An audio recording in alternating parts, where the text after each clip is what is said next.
In the market, there are structures that are different and are unique. They can describe to the seller and the buyer an economy. First is perfect competition. It has tons of informed buyers. There are also many sellers who are selling the same items. Commodities are their full name for the products that don't differ to the woman who is buying or the mister who is selling. The two don't have control of product price for the consumer.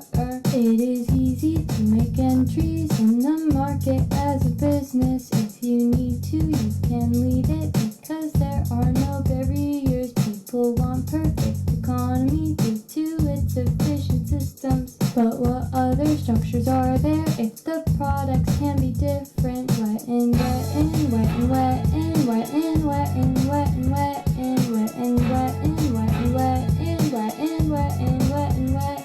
Similar to perfect comp, we have monopolistic. There are many sellers who create differentiated products. The existence of substitutes leads to little control over price. What makes a firm stand out are those physical characteristics, location, service level, or advertising, or some.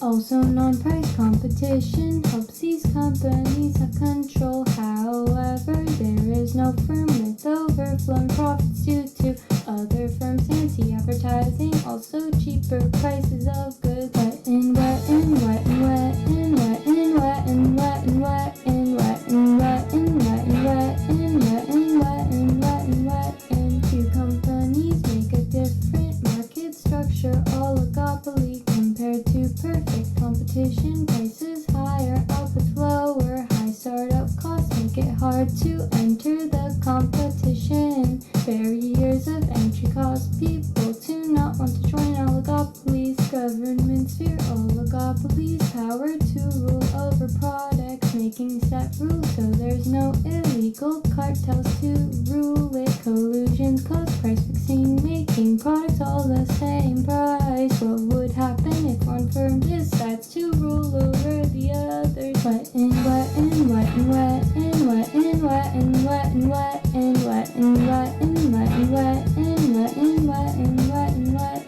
Monopoly is the smallest, where only one is on top, even if it is natural or has government control.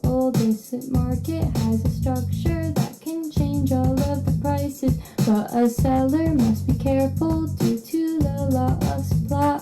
If it runs best with one firm, then it's a natural monopoly. If it is a natural monop, government must make the prices. This is so consumers don't cry and complain that are too high. But